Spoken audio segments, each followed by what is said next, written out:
그날 저는 부엌에서 낡은 나무 선반 위에 양념통들을 차곡차곡 정리하며 손놀림 바쁘게 움직이고 있었습니다. 낡은 라디오에서는 지직거리는 소리와 함께 시장 채소, 가격 뉴스가 흘러나왔지만 제 귀에는 제대로 들어오지 않았습니다. 제 마음은 온통 저녁 식사 걱정으로 가득했습니다. 온종일 회사 일에 시달리다 지쳐 돌아올 아들 민준이를 위해 무얼 해줘야 할까 그 생각뿐이었습니다. 바로 그때 치마 주머니 속 휴대전화가 진동했습니다. 저는 서둘러 손을 닦고 민준이가 몇 년 전 사준 낡은 휴대전화를 꺼냈습니다. 화면이 환하게 밝아지며 카카오톡 알림이 떴습니다. 며느리 사연이었습니다. 저는 미간을 찌푸렸습니다. 우리는 한 집에 살고 있었고 서연은 거의 음성 메시지를 보내지 않았습니다. 뭔가 할 말이 있다면 직접 말하면 될 일이었습니다.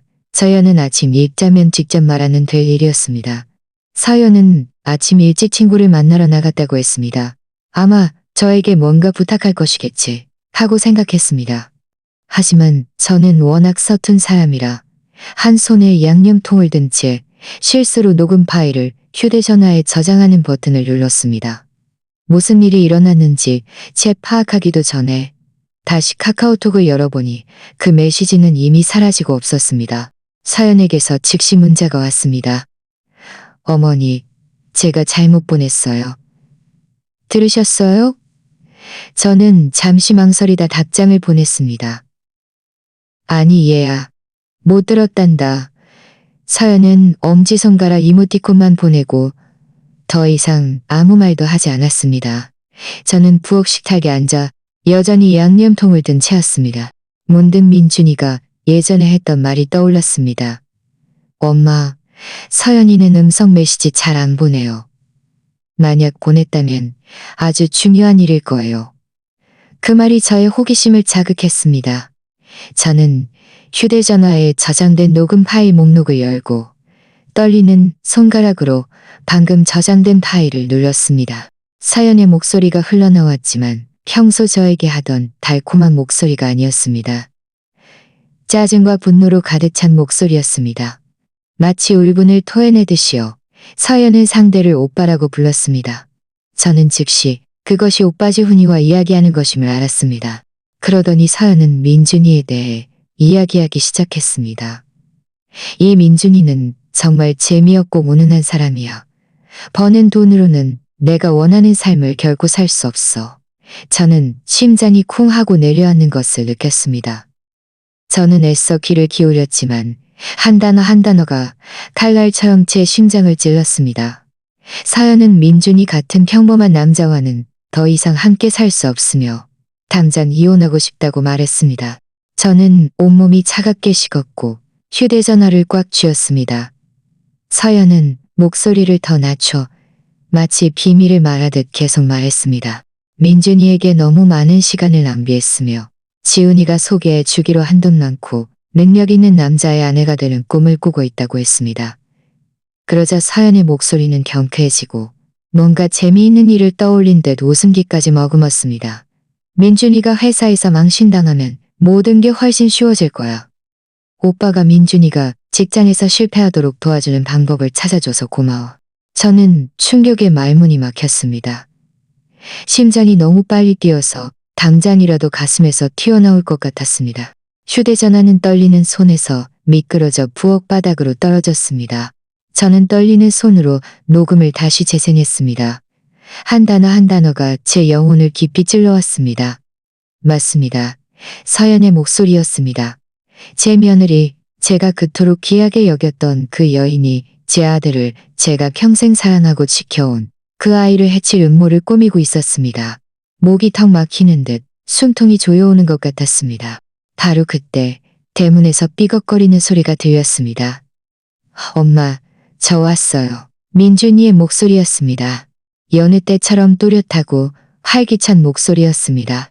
저는 화들짝 놀라 서둘러 휴대전화를 주머니에 쑤셔넣고 심호흡을 하며 자신을 진정시켰습니다. 마당으로 나가보니 민준이가 서 있었습니다. 햇볕에 그을린 얼굴에는 환한 미소가 걸려 있었습니다. 그는 길모퉁이 빵집에서 사온 꽈배기 봉투를 들어 보였습니다. 그 빵집은 민준이 어릴 적 제가 생일 케이크를 사주던 곳이었습니다. 엄마, 저녁 드셨어요? 제가 엄마 좋아하는 이거 사왔는데 맞죠? 그가 따뜻한 목소리로 물었습니다. 저는 억지로 미소를 지으며 봉투를 받아들었습니다.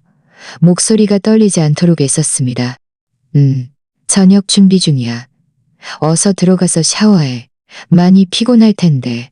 민준이는 고개를 끄덕이며 흥겹게 휘파람을 불며 집 안으로 들어갔습니다. 그의 뒷모습을 보며 제 마음은 산산조각 나는 것 같았습니다. 어떻게 저렇게 해맑게 웃을 수 있을까요?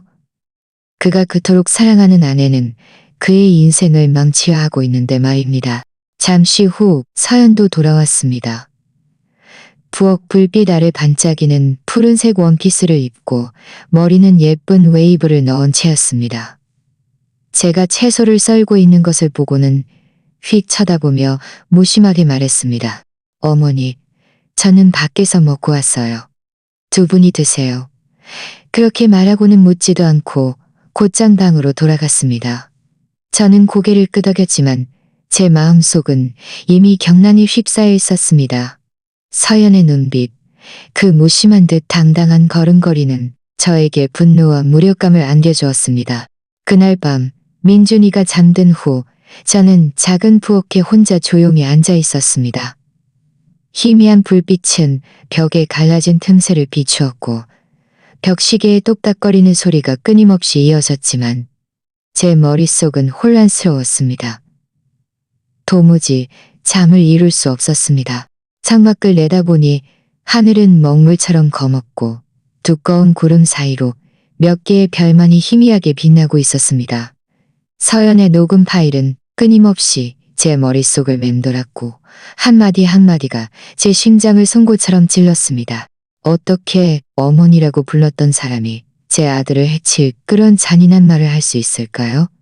어떻게 제 목숨을 걸고 지켜온 민준이의 인생을 망칠 계획을 세울 수 있을까요? 저는 자리에서 일어나 천천히 부엌으로 가서 차가운 물 한 잔을 따랐습니다. 손이 너무 떨려서 물 일부가 타일 바닥에 쏟아졌습니다. 저는 다시 앉아 심호흡을 했지만 목구멍이 걸린 덩어리는 사라지지 않았습니다. 마당에서는 단바람이 문틈으로 새어들어와 차가운 기운을 실어보냈고 저는 오싹함을 느꼈습니다. 폭풍이 다가오고 있다는 것을 알았습니다. 제 마음속뿐만 아니라 이 집에도 말입니다. 과거의 기억들이 마치 어제 일처럼 생생하게 떠오르기 시작했습니다. 남편이 심근경색으로 갑자기 세상을 떠났던 그 힘겨웠던 세월이었습니다. 그때 민준이는 12살이었습니다. 아버지를 잃은 슬픔을 이해하기에는 너무 어렸습니다. 저는 배움이 짧은 30살의 여자였지만 오직 저 혼자 힘으로 아들을 키워야 했습니다. 새벽 4시부터 일어나 길가에서 만두를 빚었습니다. 찹쌀과 고기, 야채가 어우러진 만두 향기는 매콤한 연기와 뒤섞여 눈물을 흘리게 했습니다. 저는 만두 하나하나를 정성껏 빚어 시장에 내다 팔았습니다. 햇볕이 아무리 뜨겁든 비가 옥수같이 쏟아지든 상관없이요. 점심 무렵에는 부자들의 집에서 빨래와 다림질을 했습니다. 비눗물에 손을 오래 담그고 있어 거칠어진 손은 제 고된 삶을 증명했습니다. 밤에는 잡화점에서 일하며 밤늦도록 돈 한 푼을 계산했습니다. 민준이 학비를 모으기 위해서였습니다. 몇몇 밤에는 피로에 쓰러질 것 같았지만 등유램프 아래서 책을 읽는 민준이의 모습을 보면 다시 일어설 힘이 생겼습니다. 민준이가 대학교 졸업장을 받던 날을 저는 결코 잊을 수 없습니다. 저는 기워 입지 않은 단 하나의 원피스를 입고 강당 구석에 앉아 제 아들이 무대 위로 걸어 올라가는 것을 지켜보았습니다. 민준이가 몸을 돌려 저를 향해 환한 미소를 지었을 때 저는 어린아이처럼 울었습니다. 그 눈물은 기쁨뿐만 아니라 그 오랜 세월의 희생 끝에 찾아온 일종의 해방감이었습니다. 저는 제 모든 노력이 가치 있었다고 생각했습니다. 그 후 민준이는 서연이를 집으로 데려왔습니다. 서연이는 긴 머리카락을 아름답게 늘어뜨리고 매력적인 미소를 지으며 집 안으로 들어섰습니다. 손에는 예쁜 과자 상자를 들고 있었습니다. 엄마, 이쪽은 서연이에요. 이쪽은 서연이에요. 민준이의 목소리는 자부심으로 가득했습니다. 저는 눈앞에 젊은 여자를 보았습니다. 서연이는 매우 예의 바르고 사려 깊어 보였습니다. 서연이는 자주 제 식탁 차리는 것을 도와주었고 때로는 과일을 깎거나 설거지를 도와주기도 했습니다. 그리고 항상 저를 어머니라고 달콤하게 불러 제 마음을 녹였습니다. 한 번은 서연이가 저에게 파란색 스카프를 선물하며 저에게 잘 어울린다고 말했습니다. 저는 깊은 감동을 받았습니다. 저는 제 아들이 좋은 반려자를 찾았다고 생각했습니다. 그와 함께 행복한 가정을 이룰 수 있는 사람이요. 그들의 결혼식은 소박했지만 매우 따뜻했습니다. 이웃들이 모두 와서 축하해 주었고 마당은 웃음소리로 가득했습니다. 저는 민준이와 서연이가 반지를 교환하는 것을 보며 희망으로 가득 찼습니다. 저는 마침내 마음을 놓을 수 있다고 생각했습니다. 제 아들이 가정을 이루었으니까요. 하지만 불과 몇 년 후 모든 것이 변하기 시작했습니다. 서연은 제가 알던 그 다정했던 소녀가 아니었습니다. 서연은 사치스러워졌고 끊임없이 명품 옷과 비싼 가방을 요구했습니다. 민준이가 미래를 위해 돈을 모아야 한다고 말하며 거절할 때마다 서연은 기분이 상했습니다. 때로는 제 앞에서 차가운 목소리로 소리 지르기도 했습니다. 당신 머릿속에는 저축뿐이야. 그렇게 사는 게 무슨 의미가 있어? 저는 어느 날 밤을 또렷이 기억합니다. 민준이가 월급을 받아왔지만 아직 월세를 내기도 전이었습니다. 서연은 구찌 가방을 사달라고 조르기 시작했습니다. 그 가격은 제 아들의 한 달 월급에 맞먹는 금액이었습니다. 민준이는 고개를 저으며 침착하게 설명했습니다. 여보, 우리는 더 중요한 지출이 있어요. 다음 달에 사면 안 될까요? 서연은 아무 말도 하지 않고 민준이를 매섭게 노려본 후 그릇은 깨졌고 음식 냄새가 사방으로 퍼졌습니다. 서연은 뒤돌아 가버렸고 민준이는 혼자서 묵묵히 바닥에 흩어진 잔해를 치웠습니다. 그의 얼굴은 창백했고 눈빛은 공허했습니다. 저는 그때 부엌 구석에 서 있었는데 달려가 그를 안아주고 싶었지만 발이 땅에 못 박힌 듯 움직일 수 없었습니다. 저는 그저 돌아서서 뭔가를 닦는 척하며 제 눈물을 감추었습니다. 생각하면 생각할수록 오늘 이 녹음 파일은 단순한 실수가 아니었습니다. 그것은 빙산의 일각이었습니다. 제가 너무 순진해서 예전에 서연이 화를 내던 순간들, 민준이에 대해 불평하던 순간들이 모두 경고 신호였다는 것을 알아채지 못했습니다. 저는 저 자신을 책망했습니다. 어떻게 아들이 저런 사람과 함께 살도록 내버려두고 아무것도 감지하지 못했을까요? 저는 서연을 너무 믿었고 아무것도 감지하지 못했을까요? 저는 자연을 너무 믿었고 이 완벽하다고 생각했던 가정이 저는 자리에서 일어나 마당으로 나갔습니다. 저는 자리에서 일어나 마당으로 나갔습니다. 저는 부엌으로 돌아와 물 한 잔을 더 따랐지만 이번에는 마시지 않았습니다. 그저 창밖의 어둠을 응시하며 마음속이 온통 뒤엉켜 있었습니다. 다음 날 아침 저는 평소처럼 일찍 일어났지만 마음속에는 한 줄기 평화도 없었습니다. 부엌은 여느 때와 같았고 커피 끓이는 냄새가 공기 중에 가득했지만 모든 것이 짙은 안개에 덮인 것처럼 느껴졌습니다. 저는 애써 침착함을 유지하며 아무렇지 않은 듯 아침 식사를 준비했습니다. 토스트, 달걀 프라이, 그리고 잘게 썬 과일 한 접시에 민준이는 식탁에 앉아 신문을 보고 있었습니다. 서연도 곧 아래층으로 내려왔습니다. 머리는 묶은 머리를 하고 깨끗한 흰색 셔츠를 입고 있었습니다. 서연은 커피를 따라 식탁에 놓더니 저를 향해 미소를 지었습니다. 어머니, 설탕 더 넣어드릴까요? 저는 서연의 눈을 똑바로 쳐다보며 한 줄기 진실이라도 찾으려 했지만 차가운 위선만을 보았습니다. 차가운 위선만을 보았습니다. 서연의 시선은 저를 훑으며 마치 무언가를 계산하는 듯했습니다. 저는 조용히 고개를 계산하는 듯했습니다. 만약 제가 지금 감정을 드러낸다면 민준이를 지키기 전에 모든 것이 깨질 수도 있었습니다. 민준이는 신문 뒤에서 고개를 들고 흥분해서 말했습니다. 엄마, 오늘 회사에 아주 중요한 회의가 있어요. 이 보고서가 승인되면 승진도 고려해 볼 거라고 해요. 그는 희망에 찬 눈빛으로 웃었습니다. 저는 억지로 미소를 지었지만 제 시선은 저도 모르게 서연에게로 향했습니다. 서연은 미간을 찌푸렸습니다. 제가 자세히 보지 않았다면 알아채지 못할 만큼 빠른 속도였습니다. 서연은 즉시 일그러집니다. 서연은 즉시 일그러집니다. 정말요? 여보, 잘 됐네요.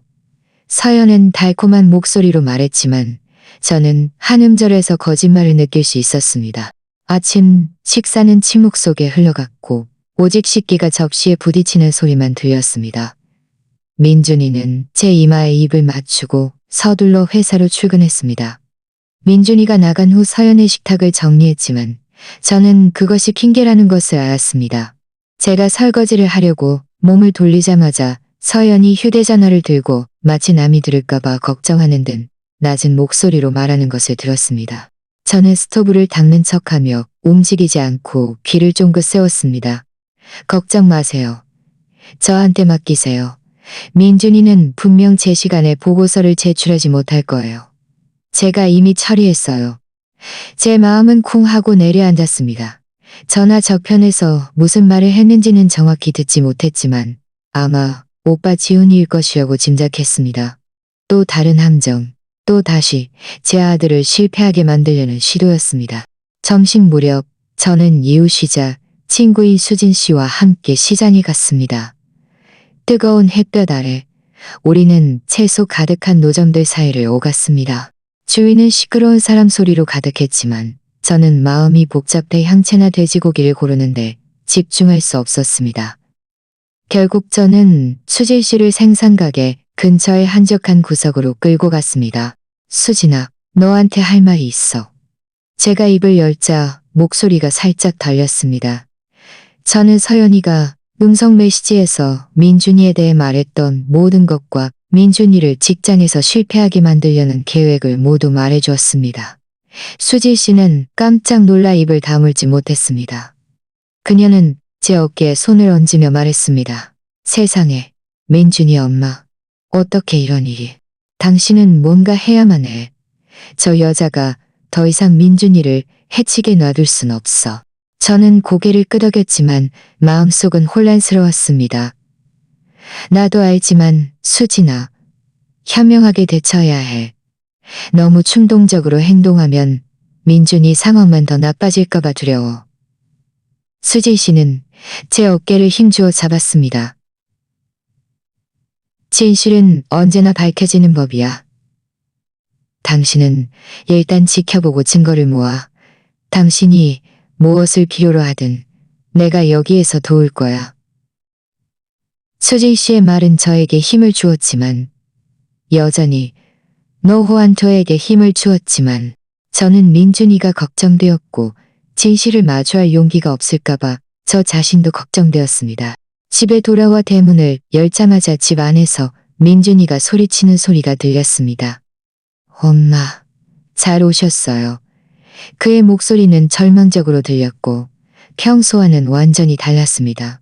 저는 안으로 들어가 보니 민준이가 식탁 위에 쌓인 서류 더미를 뒤지고 있었습니다. 얼굴은 창백했습니다. 엄마, 오후 회의에 쓸 서류를 못 찾겠어요. 아침에 분명 회사 가방에 넣어뒀는데 지금은 사라졌어요. 서연이가 팔짱을 낀 채 구석에 서서 가식적인 놀란 표정을 짓고 있었습니다. 어머, 제가 식탁 위에 뒀는데 여보. 혹시 회사에 떨어뜨린 거 아니에요?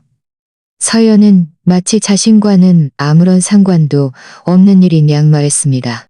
저는 묵묵히 관찰했습니다. 제 시선은 소파를 향했습니다. 쿠션 틈새에서 서류 뭉치한 귀퉁이가 삐져나와 있었습니다. 마치 누군가 고의로 숨긴 듯이요. 제 심장이 빠르게 뛰었지만 저는 목소리를 침착하게 유지했습니다. 몸을 숙여 서류를 주었습니다. 민준아, 혹시 이거니? 저는 서류를 민준이에게 건네주면서 눈초리로 서연이를 곁눈질했습니다. 서연이는 안도의 한숨을 쉬며 저를 껴안았습니다. 엄마, 고마워요. 바로 이거예요. 당장 회사로 돌아가야겠어요. 서연이는 재빨리 저를 쳐다보았고 눈빛에는 짜증이 스쳐 지나갔습니다. 하지만 서연은 재빨리 돌아서서 휴대전화를 보는 척하며 바쁜 척했습니다. 저는 그 자리에 서서 민준이가 뛰쳐나가는 것을 보며 안도감은 제 아들이 서류를 찾았다는 것이었고 고통스러움은 제가 보지 못했다면 민준이의 회의는 망쳤을 것이며 이 모든 것의 배우는 서연이라는 것을 알았기 때문입니다. 서연의 계획이 어디까지 진행되었는지 제 아들을 몇 번이나 더 망치려 할지 저는 알 수 없었습니다. 밤이 되어 모두 잠들었다고 생각했을 때 저는 거실에서 다시 속삭이는 소리를 들었습니다. 저는 발끝으로 살금살금 내려가 두꺼운 커튼 뒤에 숨었습니다. 심장은 목구멍까지 치솟았습니다. 서연의 목소리는 낮았지만 날카로웠습니다. 네, 오늘 거의 성공할 뻔했어요. 제가 서류를 숨겨뒀는데 그 늙은 여자가 찾아냈어요. 더 조심해야겠어요. 저는 제 옷자락을 꽉 움켜쥐고 숨소리를 내지 않으려고 애썼습니다. 서연의 말은 또 다른 빛이었습니다. 저의 모든 의심을 확증해 주었습니다. 서연은 민준이를 험담하는 것을 넘어 그를 실패하게 만들려고 행동하고 있었습니다. 저는 조용히 방으로 돌아와 누웠지만 눈은 뜨겁게 아팠습니다. 울지 않았습니다. 제가 강해서가 아니라 눈물이 어떤 문제도 해결해주지 못한다는 것을 알았기 때문입니다. 제 머릿속에서는 퍼즐 조각들이 하나씩 맞춰지기 시작했습니다. 그 녹음 파일, 서연의 위선적인 눈빛, 숨겨진 서류, 그리고 그 비밀 통화까지. 모든 것이 하나의 진실을 가리키고 있었습니다. 서연은 더 이상 제가 믿었던 며느리가 아니었습니다. 서연은 민준이에게, 그리고 이 집의 위험한 존재였습니다. 저는 더 이상 이 비밀을 혼자 간직할 수 없었습니다. 녹음 파일의 무게, 서연의 행동은 제 가슴을 짓누르는 거대한 돌덩이 같아서 숨쉬기조차 힘들었습니다. 저는 뭔가 해야만 했습니다. 누군가와 이야기해야 했습니다. 감정을 쏟아내기 위해서가 아니라 민준이를 위한 올바른 길을 찾기 위해서였습니다. 저는 휴대전화를 들고 떨리는 손가락으로 서연의 부모님인 김성호 씨와 박미숙 씨의 번호를 눌렀습니다. 저는 목소리를 침착하게 유지하려고 했으며 다음 날 아침 집 근처 작은 카페에서 만나자고 약속했습니다. 우리가 이야기할 것이 있어요. 저는 자세한 내용은 밝히지 않았습니다. 김성호 씨는 낮은 목소리로 대답했습니다. 네, 민준이 어머니. 저희가 그리로 가겠습니다. 그날 아침 날씨는 흐리고 비가 보슬보슬 내렸습니다. 제 마음처럼 무거웠습니다.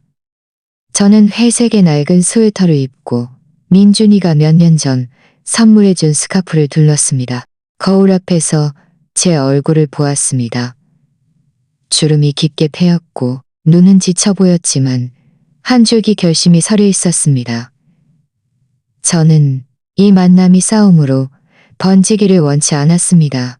하지만 진실이 밝혀져야 했고 서연의 부모님이 이해해 주기를 바랐습니다. 카페는 작은 골목 안에 숨어 있었습니다. 나무 테이블들이 다닥다닥 붙어 있었고 공기 중에는 구운 커피의 좋은 향기가 가득했습니다. 저는 일찍 도착하여 창가 테이블에 앉아 물컵을 꽉 쥐고 생각을 정리하려 했었습니다. 김성호 씨와 박미숙 씨가 들어오자마자 저는 그들을 즉시 알아보았습니다. 키가 크고 흰머리의 김성호 씨, 그리고 뒤따라 들어오는 낡은 가방을 든 채 걱정스러운 표정을 한 박미숙 씨. 그들은 마치 이야기의 일부를 이미 알고 있는 듯 탐색하는 눈빛으로 저를 보았습니다. 저는 일어서서 억지로 미소를 지으며 앉으라고 권했습니다. 와주셔서 감사합니다. 제가 낮은 목소리로 말했습니다. 커피 한 잔 하시겠어요? 그들은 고개를 끄덕였습니다. 웨이터가 커피를 가져다 주자 저는 심호흡을 하고 휴대전화를 꺼냈습니다. 여러분께 녹음 파일 하나를 들려드리고 싶어요. 제가 침착한 목소리로 말했지만 심장은 북처럼 빠르게 뛰었습니다. 저는 재생 버튼을 눌렀고 서연의 목소리가 공간을 가득 채웠습니다. 칼날처럼 날카로운 목소리였습니다. 이 민준이는 정말 재미없고 무능한 사람이야. 버는 돈으로는 내가 원하는 삶을 결코 살 수 없어. 서연의 목소리에는 경멸이 가득했습니다. 이어서 서연은 이혼, 지훈이가 소개해 주기로 한 부자 남자, 그리고 그들의 한 부자 남자. 저는 김성호 씨와 박미숙 씨를 관찰했습니다. 박미숙 씨는 얼굴이 창백해졌고 손으로 입을 막은 채 공포에 질려 눈을 크게 떴습니다. 세상에, 이럴 수가. 내 딸과 아들이 정말 이런 말을 했다고? 그녀는 목소리가 거의 부서질 듯 속삭였습니다. 김성호 씨는 탁자를 쾅 하고 내리쳤습니다. 지훈이, 내가 진작 알았어. 걔는 항상 기회주의자였어. 하지만 서연이 어떻게 자기 남편한테 이럴 수가 있어? 저는 침묵을 지키며 휴대전화를 탁자 위에 휴대전화를 탁자 위에 그리고 저는 그들에게 모든 것을 이야기해 주었습니다. 서연이가 실수로 메시지를 잘못 보낸 것부터 즉시 삭제했지만 제가 순전히 운 좋게 저장할 수 있었던 것까지 차근차근 말했습니다. 저도 믿고 싶지 않았어요. 제가 그들을 응시하며 말했습니다. 저는 서연이를 제 딸처럼 여겼어요.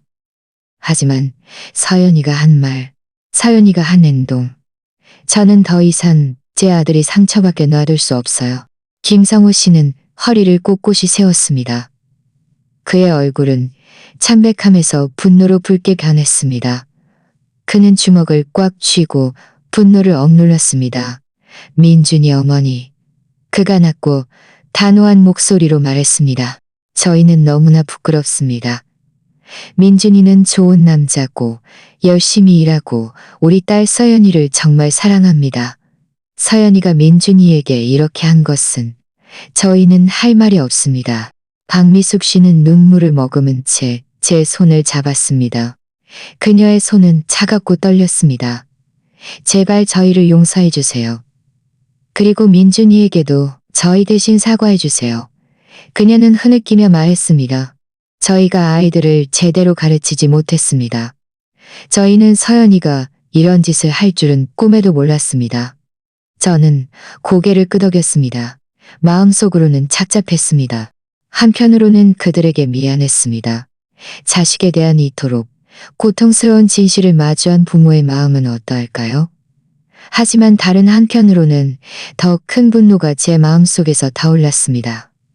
저는 이 일이 단순한 훈계로 끝나기를 원치 않았습니다. 모든 것을 밝힐 때가 왔습니다. 제가 말한 대로입니다. 제 목소리는 예상보다 더 단호했습니다. 저는 민준이가 계속 거짓말 속에서 살게 하고 싶지 않습니다. 하지만 여러분의 도움이 필요합니다. 서연이와 지훈이는 그들의 행동에 대한 댓글을 치러야 합니다. 김성호 씨는 저를 보았습니다. 그의 눈빛에는 결심과 함께 고통이 스며 있었습니다. 옳은 말씀이십니다. 그가 말했습니다.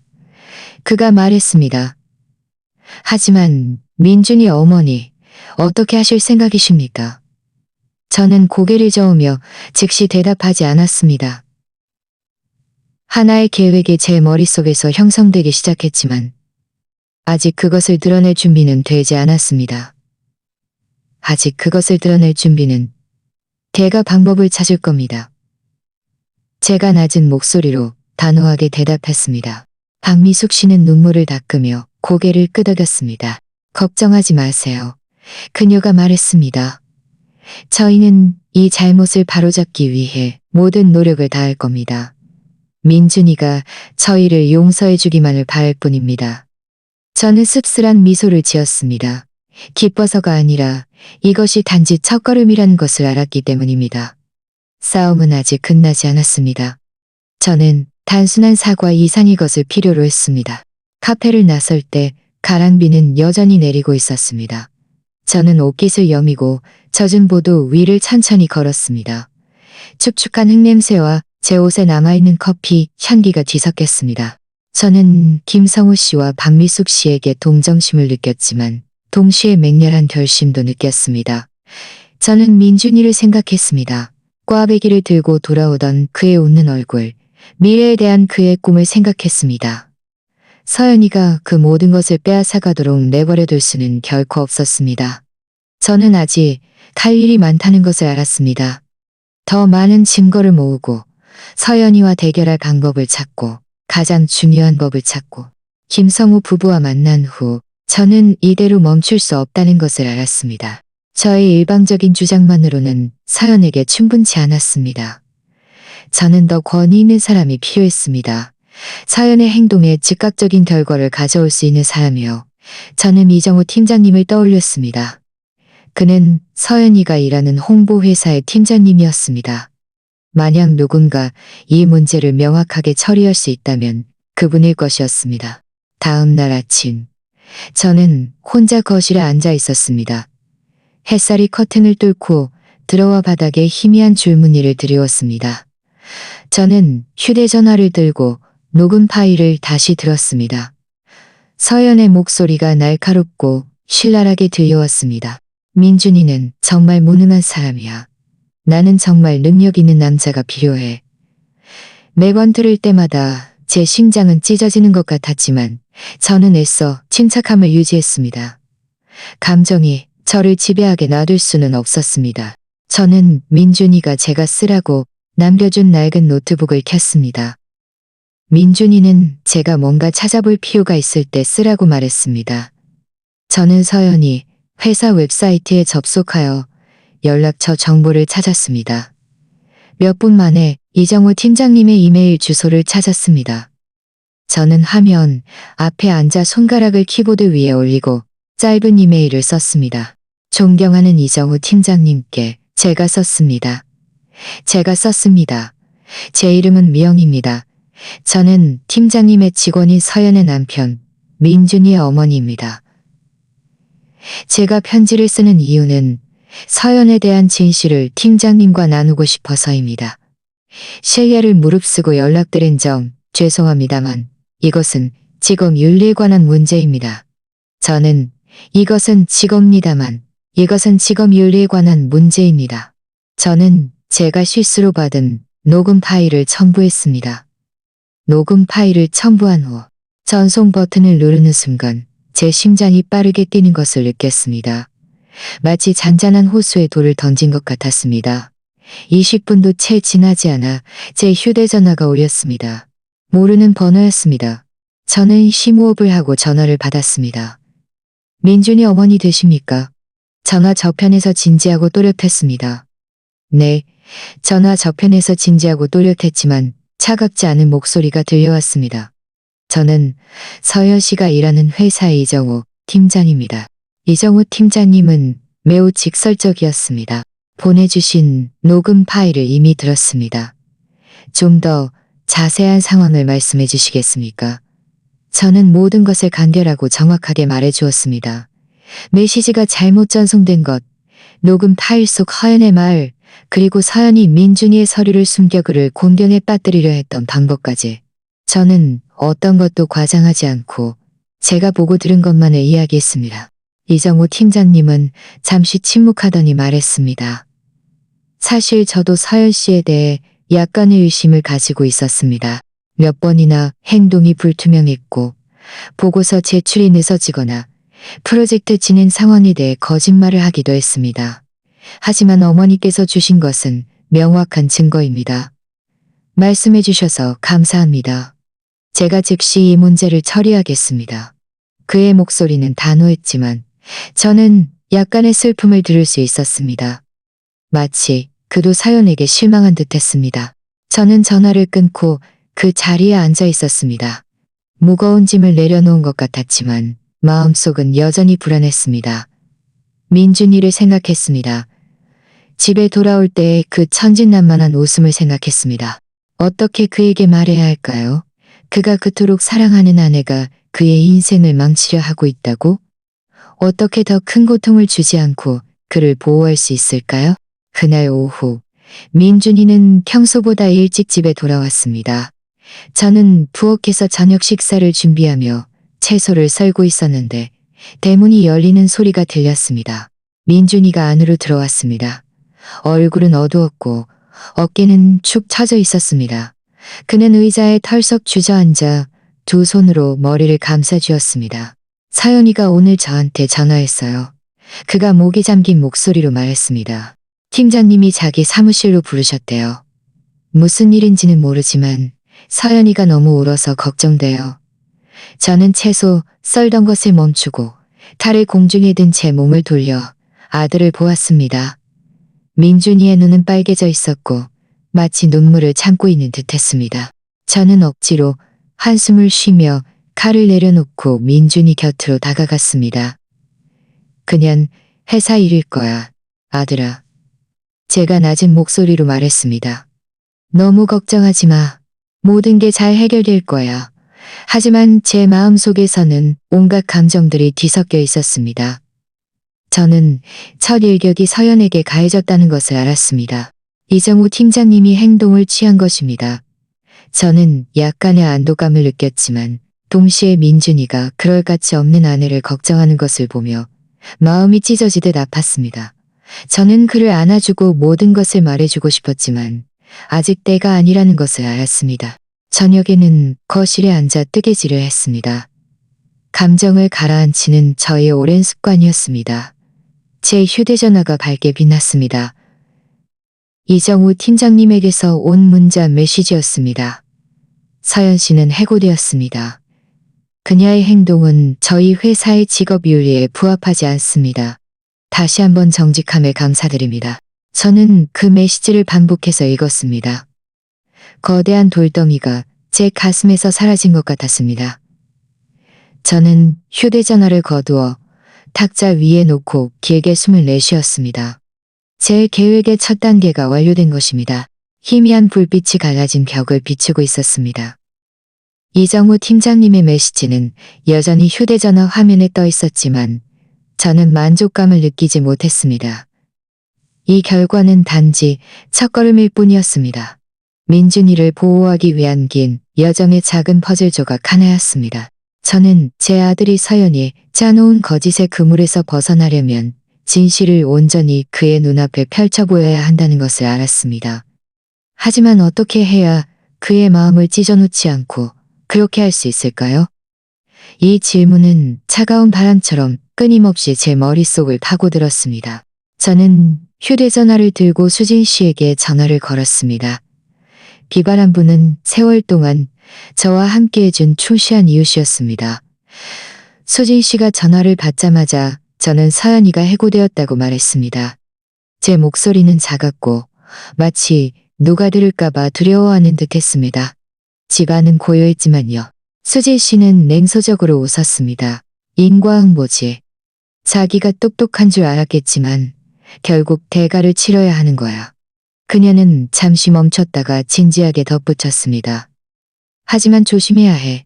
서연이는 쉽게 포기할 사람이 아니야. 분명 복수할 방법을 찾을걸. 수진 씨의 말은 경종처럼 들려 저를 오싹하게 만들었습니다. 저는 수진 씨에게 비밀을 지켜달라고 부탁했지만 이렇게도 말했습니다. 수진아, 만약 언젠가 네가 내 증인이 되어줘야 한다면 도와줄 거지? 수진 씨는 망설임 없이 대답했습니다. 민준이 엄마, 내가 항상 당신 편이라는 거 알잖아. 언제든 전화해. 그날 밤 민준이가 잠든 후 저는 혼자 부엌 식탁에 앉아 낡은 수첩과 펜을 들었습니다. 저는 모든 것을 적기 시작했습니다.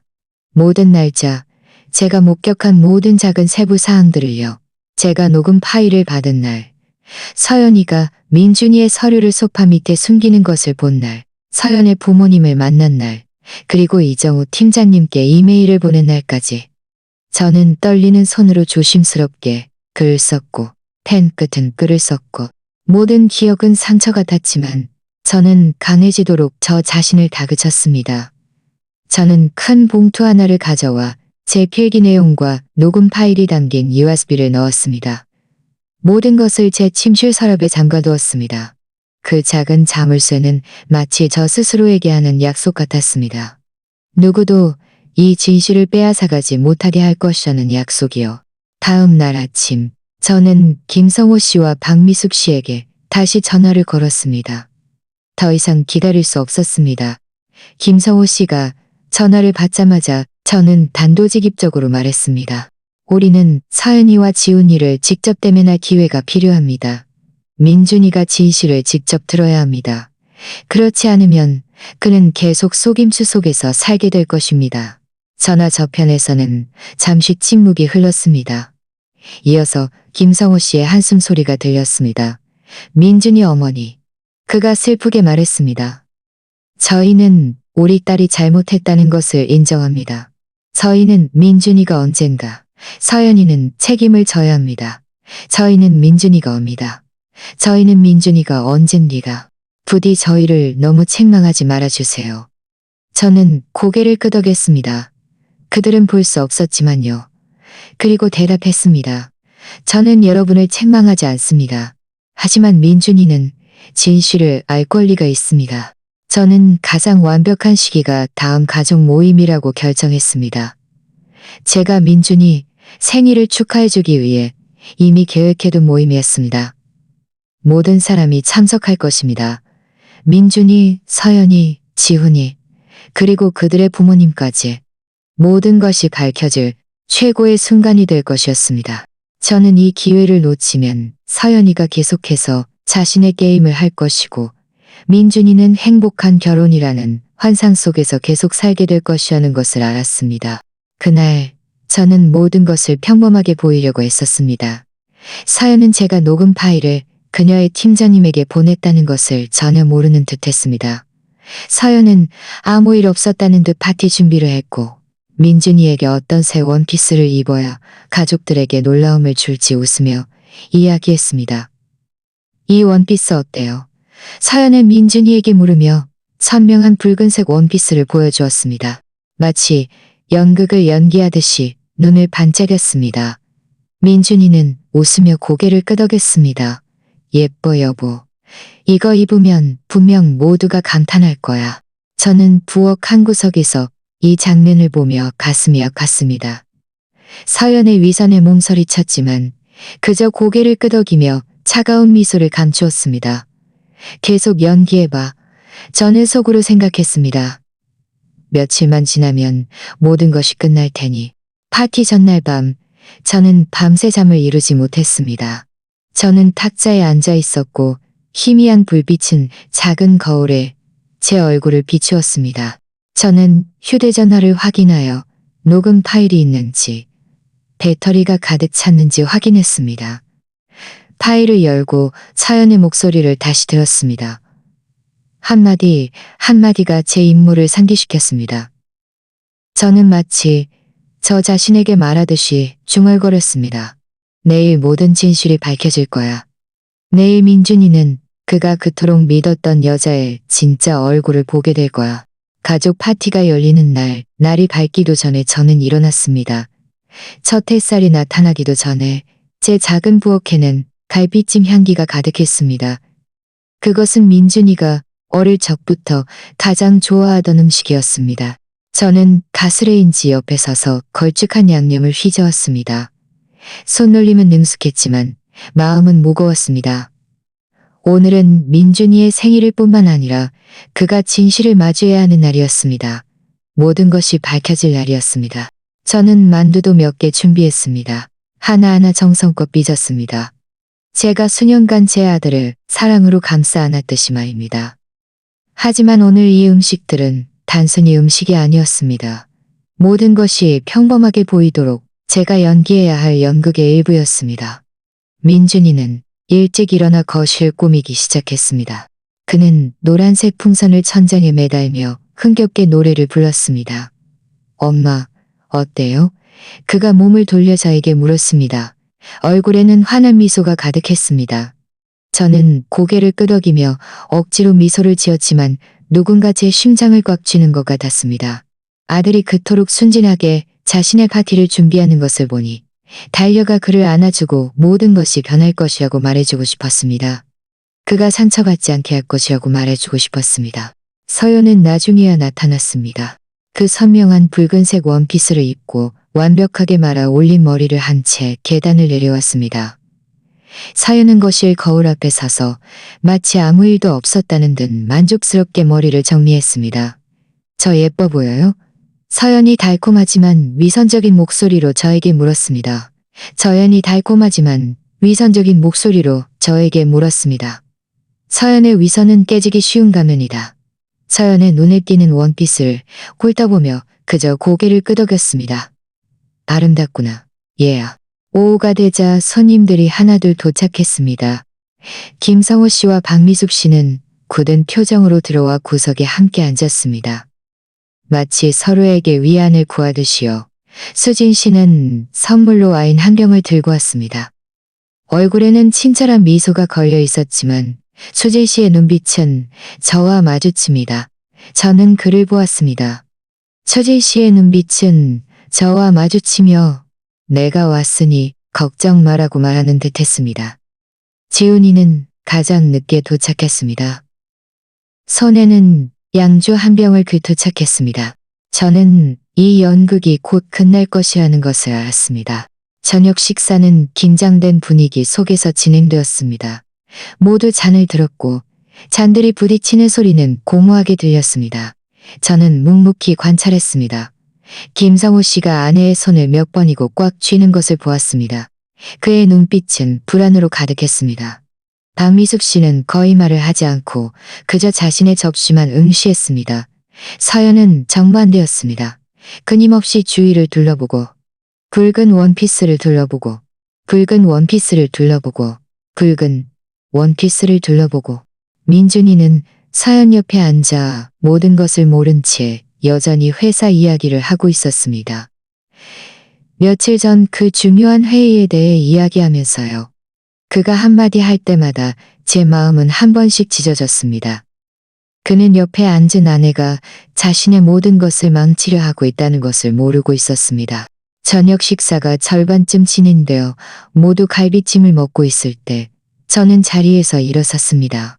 심장이 빠르게 뛰었지만 저는 목소리를 침착하게 유지하려고 했었습니다. 계속하기 전에요. 제가 말했고 제 시선은 그 자리에 있는 모든 사람을 훑었습니다. 여러분께 들려드릴 것이 있습니다.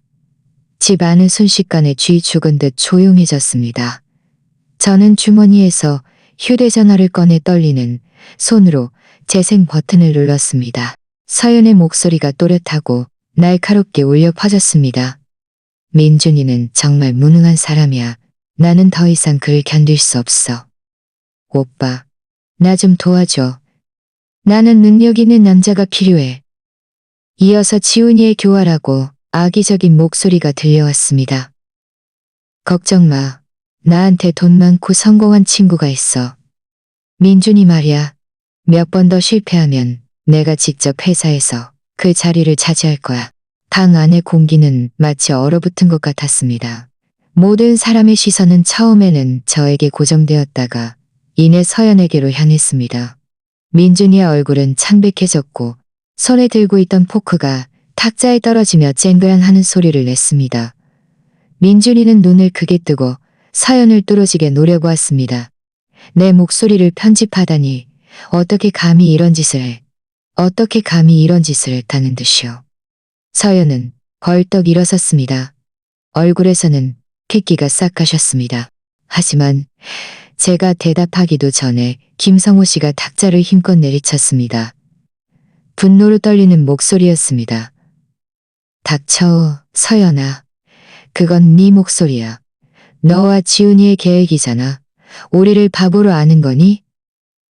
박미숙 씨는 무너져 내리며 두 손으로 얼굴을 가리고 울기 시작했습니다.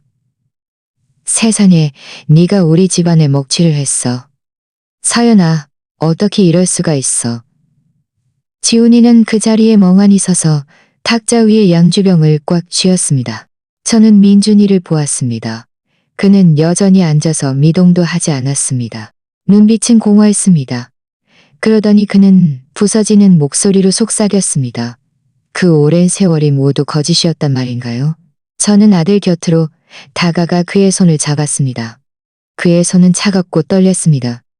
마치 온 세상이 무너져 내린 듯 했습니다.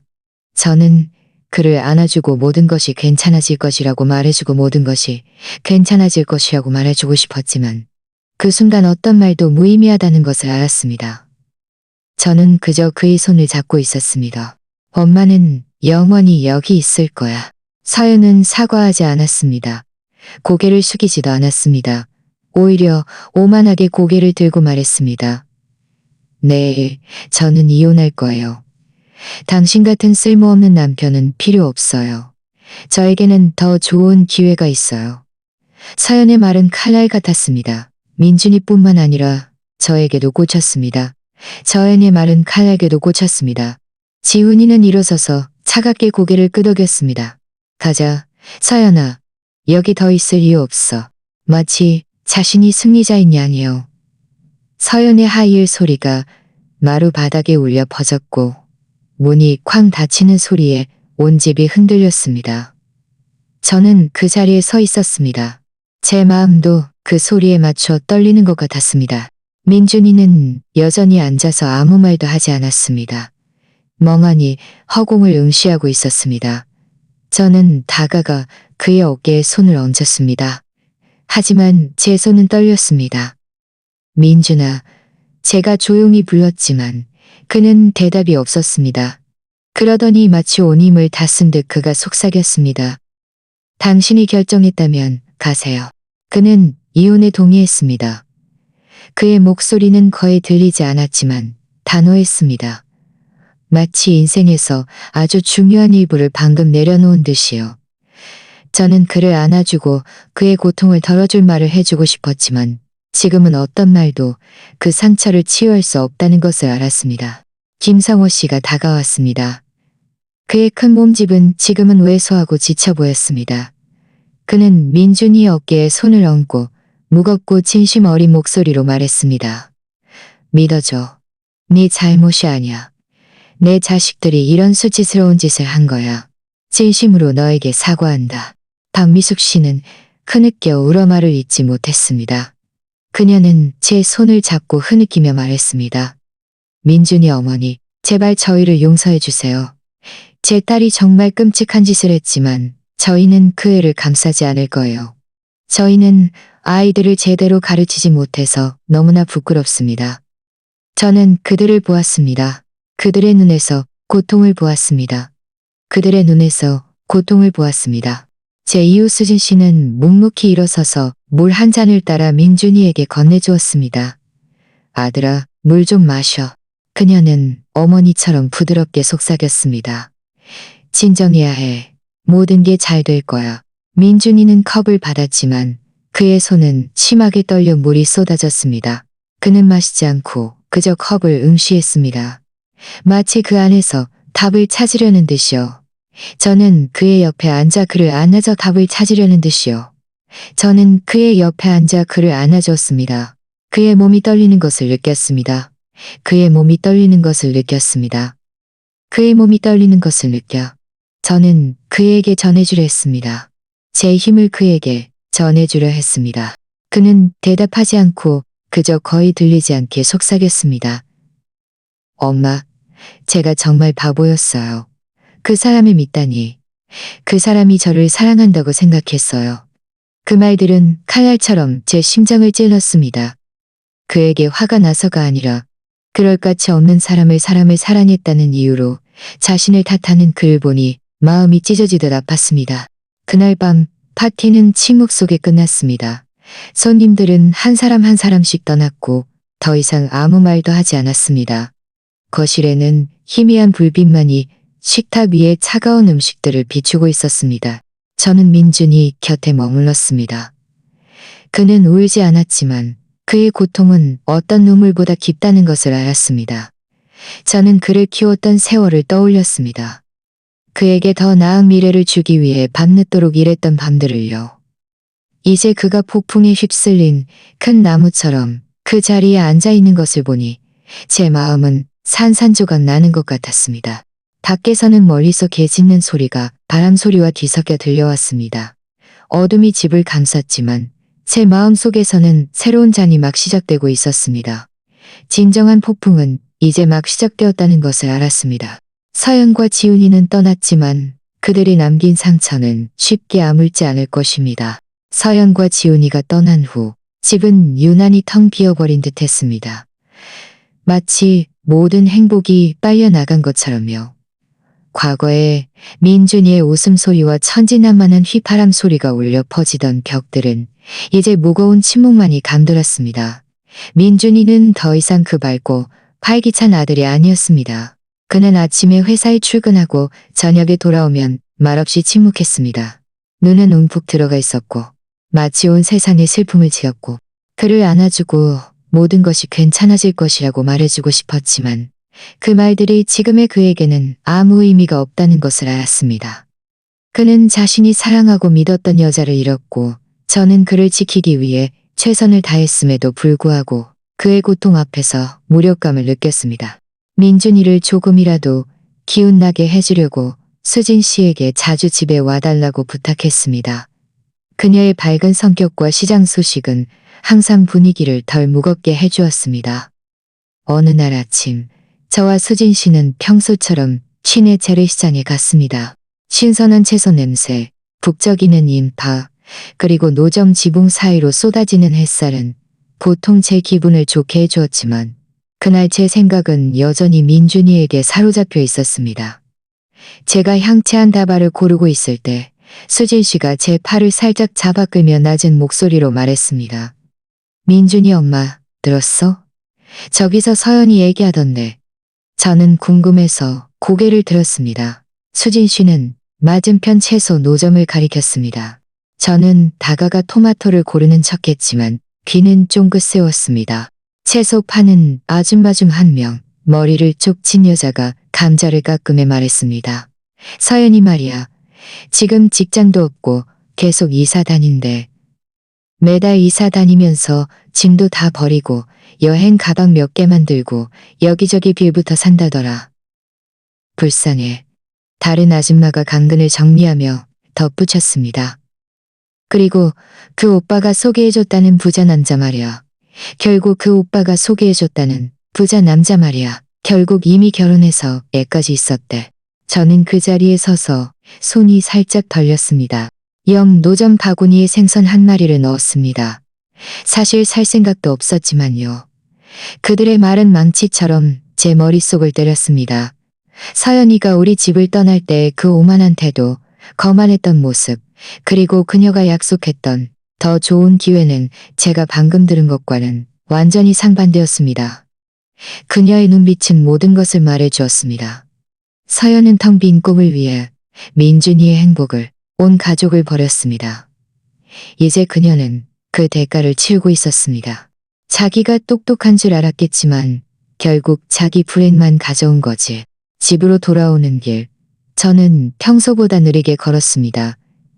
시장에서 들었던 말들이 끊임없이 제 머릿속을 맴돌았습니다. 저는 기쁘지 않았습니다. 악의에서가 아니라 서연이가 아무리 비참해져도 민준이의 고통을 지울 수는 없다는 것을 알았기 때문입니다. 저는 제 아들을 생각했습니다. 그가 매일 밤 어떻게 말없이 앉아있는지 더 이상 이야기를 하지 않고 예전처럼 휘파람을 불지 않는 것을 생각했습니다. 저는 그를 서연의 계획으로부터 보호했지만 그의 마음속 깊이 새겨진 상처는 보호할 수 없었습니다. 그날 밤 저는 간단한 저녁 식사를 준비했습니다. 밥, 갈비찜, 그리고 약간의 데친 채소. 민준이는 매일처럼 집에 돌아와 말없이 신발을 벗고 코트를 걸었습니다. 그는 저를 보며 억지로 미소를 지으려 했습니다. 엄마, 오늘 너무 피곤해요. 밥 먹고 바로 자야겠어요. 밥 먹고 바로 자야겠어요. 저는 고개를 끄덕였지만 마음속으로는 울컥했습니다. 저는 그에게 시장에서 들은 이야기를 해주고 싶었습니다. 하지만 저는 참았습니다. 그는 이미 충분히 고통받았습니다. 저는 그의 상처에 소금을 뿌리고 싶지 않았습니다. 저는 그저 말했습니다. 그래, 아들아, 어서 먹어. 엄마가 네가 좋아하는 갈비찜 해줬어. 저는 일어서서 마당으로 나갔습니다. 밤하늘은 별이 총총했지만 제 마음속은 평화롭지 않았습니다. 한편으로는 약간의 위안을 느꼈습니다. 정의가 마침내 실현되었으니까요. 비록 제 손으로 직접 집행한 것은 아니었지만요. 하지만 그 위안은 민준이를 생각하자마자 금세 사라졌습니다. 저는 서연이가 아무리 실패해도 제 아들이 마땅히 누려야 할 행복을 되돌려줄 수는 없다는 것을 알았습니다. 저는 집 안으로 돌아와 앉아서 차가운 물컵을 안았습니다. 저는 민준이에게 그 소문을 말하지 않겠다고 저 자신에게 약속했습니다. 그는 상처를 치유하고 자신에게 약속했습니다. 그는 상처를 치유하고 자신에게 낮은 목소리로 중얼거렸습니다. 저는 격에 걸린 가족 사진을 응시했습니다. 사진 속 민준이는 아직 어린아이였고 제 손을 잡고 제 손을 준이는 아직 어린아이였고 아무리 오래 걸려도 기다릴 거야. 시간은 느리고 꾸준하게 흘러갔습니다. 마치 가뭄든 땅에 비가 스며들듯이 서연이 떠난 후 고통스러운 침묵에 휩싸여 있던 제 집에도 점차 따뜻함이 되살아났습니다. 제 아들 민준이는 한 걸음 한 걸음씩 나아지기 시작했습니다. 그는 처음 며칠 동안의 말없이 거실 한 곳을 멍하니 엄식하려 아니었습니다. 그는 일에 조금씩 함을 칭찬하는 것을 그는 일에 집중했고 밤늦도록 고고서를 준비하며 모든 세부 사항을 꼼꼼히 처리하며 하지만 여전히 걱정스러웠습니다. 그의 마음속 깊은 곳에 상처가 여전히 숨어 있을까 봐요. 억지로 짓는 미소 뒤에요. 어느 날 오후 저는 마당에서 뜨개질을 하고 있었는데 대문이 삐걱거리는 소리가 들렸습니다. 고개를 들어보니 민준이가 들어오고 있었습니다. 하지만 이번에는 혼자가 아니었습니다. 그의 옆에는 자그마한 젊은 여자가 함께 걷고 있었습니다. 소박한 푸른색 원피스를 입고 머리는 단정하게 묶어 올린 채였습니다. 그녀는 눈빛이 맑고 진실한 미소를 지으며 과일이 가득 담긴 바구니를 들고 있었습니다. 그녀가 부드러운 목소리로 말했습니다. 저는 하은이라고 해요. 초등학교 선생님이고요. 민준 씨가 아주머니 얘기를 자주 했어요. 저는 놀라서 일어섰지만 그녀의 미소에서 이상한 따뜻함을 느꼈습니다. 어서 와라, 얘야. 제가 대답하며 바구니를 받아들었습니다. 들어와 앉으렴. 시원한 물 한 잔 따라줄게. 그날 저녁 식사는 아주 특별했습니다. 우리가 오랫동안 느끼지 못했던 따뜻함으로 가득했습니다. 저는 민준이가 가장 좋아하는 전골을 준비했고 만두와 채소도 곁들였습니다. 하은은 민준이 옆에 앉아 자연스럽게 이야기를 나누며 저에게 국물 만드는 법을 물어보더니 민준이를 향해 말했습니다. 맛있어요, 민준 씨. 저는 아주머니가 해주신 음식이 정말 좋아요. 민준이는 웃었습니다. 그것은 진심에서 우러나오는 애쓰지 않는 그림자 없는 미소였습니다. 그림자 없는 것을 보지 못했습니다. 그 무거운 그림자 없이요. 하은아. 그림자 없는 미소였습니다. 그 무거운 그의 눈은 예전처럼 반짝였습니다. 저는 제 아들을 보았습니다. 하은은 매우 사려 깊었습니다. 제가 물을 다 마시자 그녀는 말없이 일어나 제 컵을 채워주고 제 그릇에 채소를 더 넣어주었습니다. 아주머니, 채소 많이 드세요. 아주 신선해요. 아주 신선해요. 그녀는 과장하지도 일부러 잘 보이려고 애쓰지도 않았지만 모든 행동에서 순수한 진심이 묻어났습니다. 저녁 식사 후 제가 설거지를 하고 있을 때 하은은 소매를 걷어 올리고 제 옆 싱크대에 섰습니다. 아주머니, 제가 도와드릴게요. 그녀가 웃으며 말했습니다. 저는 그녀를 보며 서연이와는 얼마나 다른지 느꼈습니다. 화려한 원피스도 달콤하고 위선적인 말도 없었습니다. 그저 소박하고 착한 소녀일 뿐이었습니다. 그 후로 하은은 자주 찾아왔습니다. 그녀는 저와 함께 시장에 갔고 채소를 고르고 이웃들의 소소한 이야기를 들으며 함께 웃었습니다. 한 번은 그녀가 민준이의 회사 서류 정리를 도와주었는데 부엌 식탁에 앉아 페이지 하나하나를 인내심 있게 읽었습니다. 이 부분은 좀 더 주의해야 할 것 같아요. 그녀는 좀 더 주의해야 할 것 같아요. 그녀는 숫자를 가리키며 부드럽지만 단호하게 말했습니다. 저는 구석에서 양파를 썰고 있는 척했지만 마음속은 기쁨으로 가득 찼습니다. 하은이 민준이를 진심으로 사랑한다는 것을 깨달았습니다. 그의 돈이나 지위 때문이 아니라 그 사람 자체를 사랑한다는 것을요. 제가 손수 키운 이 부지런하고 정직한 남자를요. 어느 날 오후 저는 마당에 앉아 석양이 거리를 오렌지색으로 물들이는 것을 보았습니다. 미풍이 불어와 제 희끗희끗한 머리카락을 흐트러뜨렸습니다. 저는 한숨을 쉬었습니다. 슬퍼서가 아니라 오랜만에 찾아온 평화 때문이었습니다. 저는 우리가 겪었던 모든 것을 떠올렸습니다. 서연의 배신, 민준이의 눈물, 아들을 보호하기 위해 밤샘했던 밤들. 하지만 저는 진실도 떠올렸습니다. 비록 늦었지만 찾아온 정해, 그리고 지금 피어나고 있는 희망을요. 하은은 진실한 미소와 착한 마음으로 마치 한 줄기 빛처럼 우리가 걸어왔던 어둠을 환하게 비춰주었습니다. 저는 마치 저 자신에게 말하듯이 중얼거렸습니다. 배신은 가정을 파괴할 수 있지만 진실과 정의는 언제나 새로운 새벽을 위한 길을 열어줄 거야. 때로는 탐욕 때문에 떠난 사람들이 결국 자신들의 수치심과 함께 남겨지기도 하지. 저는 서연을 생각했습니다. 시장의 소문들을 떠올렸습니다. 그녀가 텅 빈 꿈을 위해 모든 것을 어떻게 걸었는지요. 하지만 더 이상 분노를 느끼지 않았습니다.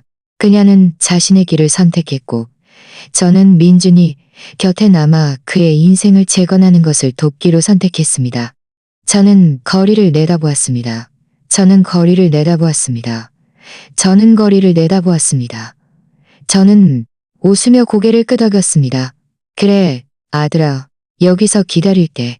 민준이가 몸을 돌려 저를 보고 손을 흔들었습니다. 민준이가 몸을 돌려 저를 보고 손을 흔들었습니다. 몇 달 만에 처음으로 진정한 평화를 느꼈습니다. 폭풍은 지나갔고 상처는 여전히 남아 있었지만 저와 제 아들은 이미 새로운 페이지를 더 밝고 희망찬 장을 열었다는 것을 알았습니다. 지금 여러분이 들으신 이 이야기는 등장인물들의 신원을 보호하기 위해 이름과 장소가 수정되었습니다. 저희는 이 이야기를 판단하기 위해서가 아니라 누군가 듣고 잠시 멈춰서서 얼마나 많은 어머니들이 자신의 집에서 묵묵히 고통을 감내하고 있는지 반성해 주기를 바라며 들려드렸습니다. 저는 정말 묻고 싶습니다. 만약 여러분이 제 입장이었다면 어떻게 하시겠습니까? 평화를 유지하기 위해 침묵을 선택하시겠습니까? 아니면 모든 것에 맞서 자신의 목소리를 되찾을 용기를 내시겠습니까? 여러분의 생각을 알고 싶습니다. 왜냐하면 모든 이야기는 다른 사람의 길을 밝혀줄 수 있는 촛불과 같기 때문입니다. 그리고 이 영상의 마지막에는 채널에서 가장 인기 있는 2가지 이야기를 준비했습니다. 분명 깜짝 놀라실 겁니다. 여기까지 함께 해주셔서 감사합니다.